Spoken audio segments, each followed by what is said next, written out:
कल की घटना के संबंध में जैसा कि आप अवगत हैं कि जुमे की नमाज के बाद कुछ जगहों पे अलग अलग थाना क्षेत्रों में पुलिस और प्रशासन की जो ड्यूटियां लगी हुई थी, वहां पे कुछ लोगों के द्वारा हिंसक प्रदर्शन किया गया, जिसके संबंध में कल हम लोगों ने बताया था कि हम कठोर विधिक कार्रवाई सुनिश्चित करेंगे। उसमें हम लोगों के द्वारा अब तक कुल 10 एफआईआर दर्ज की गई हैं, जिसमें थाना कोतवाली में 5 एफआईआर दर्ज की गई है, थाना बारादरी में 2 एफआईआर दर्ज की गई है, थाना किला प्रेमनगर और कैंट में एक एक एफआईआर दर्ज की गई है।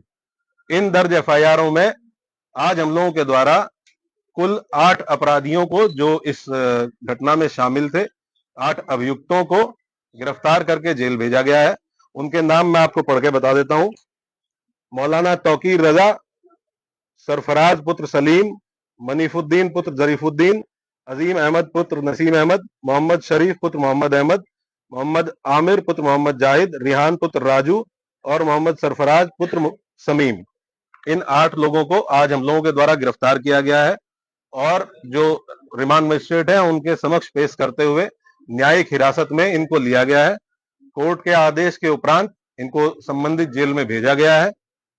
टोटल जो 10 एफआईआर दर्ज हुई है, उसमें जो प्रमुख एफआईआर है थाना कोतवाली की, इसके बारे में मैं आपको बता देता हूं। एफआईआर नंबर 489/25, जिसमें भारतीय न्याय संहिता की धारा 109(1), 109(2), 118(2), 121(2), 189(5), 191(2), 195(1), 196(1), 196(2), धारा 223, 310(2), 324(5), 324(6), 61(2), धारा 62, आपराधिक कानून संशोधन अधिनियम धारा 7, सार्वजनिक संपत्ति नुकसान निवारण अधिनियम धारा 3 और सार्वजनिक संपत्ति नुकसान निवारण अधिनियम धारा 4।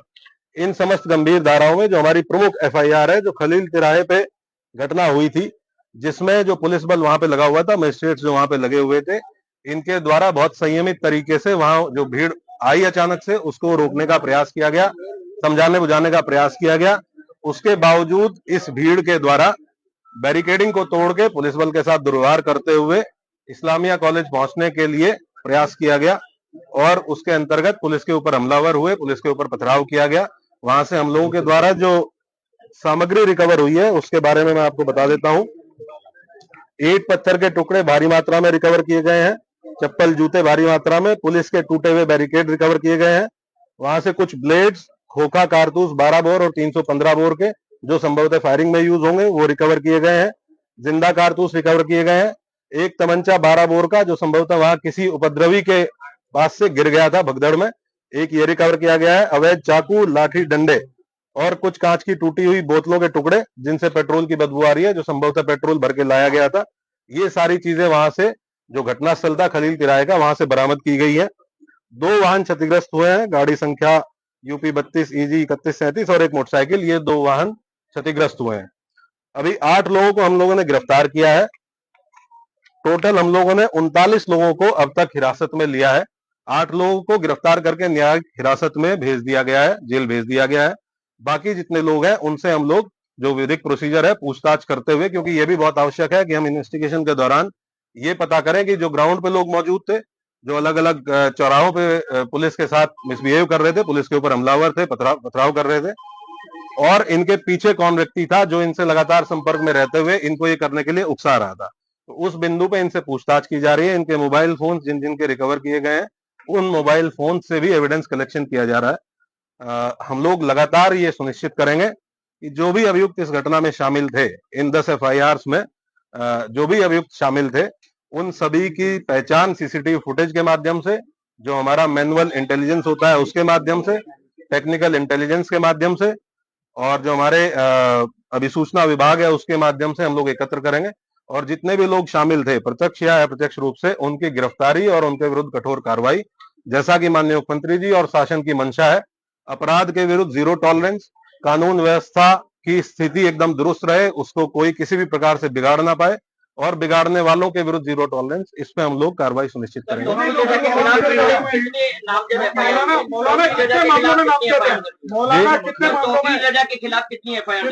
टोटल अभी तक 7 एफआईआर हैं, जिनमें मौलाना तौकीर रजा का नाम प्रकाश में आया है, और हम लोग ये इन्वेस्टिगेशन में भी इसको पार्ट बनाएंगे कि जो लोग, जिन लोगों ने पहले दिन लेटर लिख के दिया था और यह आश्वासन दिया था कि कोई भी भीड़ इस्लामिया की तरफ नहीं आएगी, लोग शांतिपूर्ण तरीके से नमाज पढ़ के और वापस जाएंगे।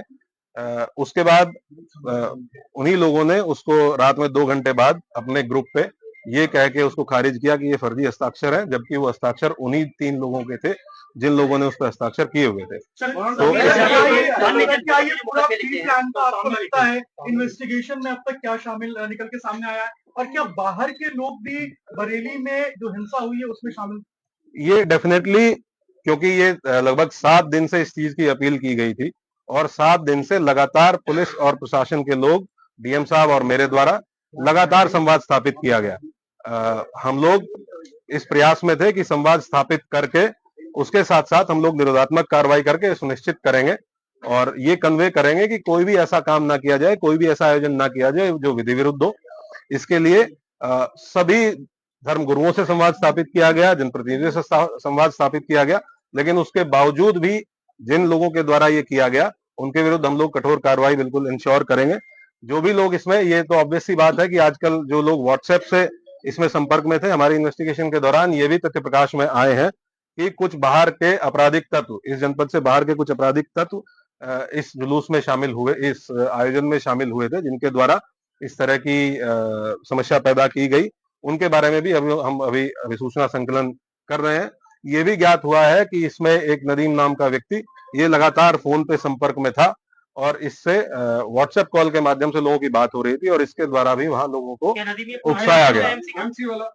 हाँ, ये वही व्यक्ति है जिसके सिग्नेचर थे उस कागज पे जो पहले दिन अपील जारी की गई थी और ये अभी फरार है। पुलिस की टीम है इसकी टोटल कितने लोगों के नाम दर्ज है, कितने अज्ञात जी, कितने अज्ञात है, कितने नाम दर्ज है?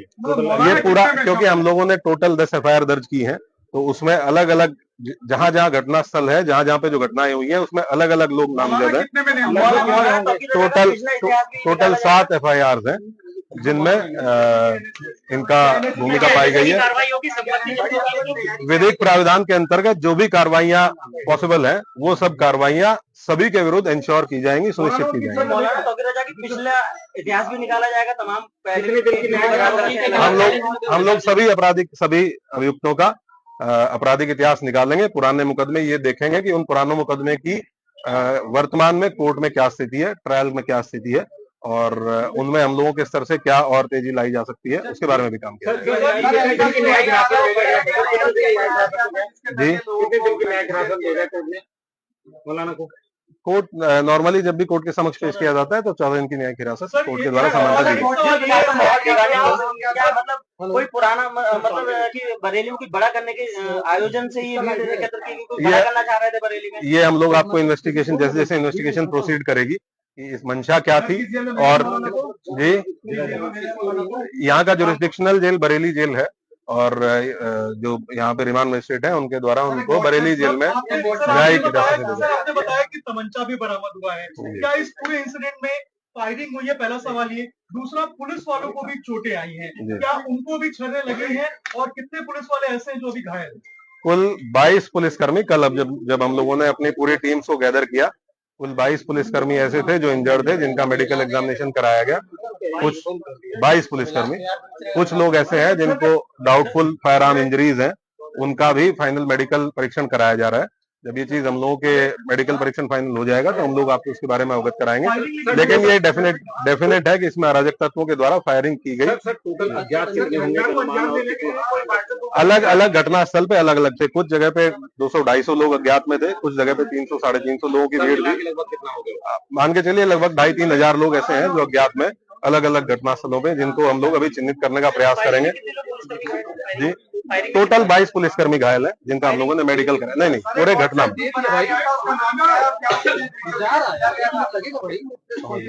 सर, ये टूलकिट का इस्तेमाल किया गया है क्या बरेली में हिंसा फैलाने के लिए? जिस व्हाट्सएप ग्रुप की आप बात कर रहे हैं, क्या सोशल मीडिया के जरिए प्रोपेगेंडा फैलाया गया था? क्योंकि कानपुर की घटना का बरेली में बार बार जिक्र आ रहा था, जब हम भी बात कर रहे थे कानपुर की घटना। ये हम लोग इन्वेस्टिगेशन के दौरान अगर कोई इस तरह की चीज हम लोगों के सामने आएगी तो मोस्ट डेफिनेटली उसको आप लोगों के साथ शेयर करेंगे। और मैं आप लोगों को इसके माध्यम से एक चीज और बताना चाहूंगा कि हम लोग किसी भी निर्दोष व्यक्ति को किसी भी प्रकार से प्रताड़ित नहीं किया जाएगा। किसी भी ऐसे व्यक्ति को जो इस घटना में शामिल नहीं था उसको परेशान नहीं किया जाएगा, और जो इस घटना में शामिल थे या प्रत्यक्ष या प्रत्यक्ष रूप से शामिल थे उनको बख्शा नहीं जाएगा। सर, अब तक कितनी गिरफ्तारी हो चुकी है और 8 को देख चुके हैं आप, इसके अलावा और गिरफ्तारी? मैंने आपको बताया टोटल 39 लोग हैं जो हिरासत में लिए गए थे, 8 लोगों को जेल भेजा गया। सर, इंटरनेट बैन की जो बात निकल के सामने आ रही है, क्या सोशल मीडिया वाले इंटरनेट बैन का प्लान है? नहीं, इस प्रकार की कोई चीज नहीं, इस प्रकार की। Thank you.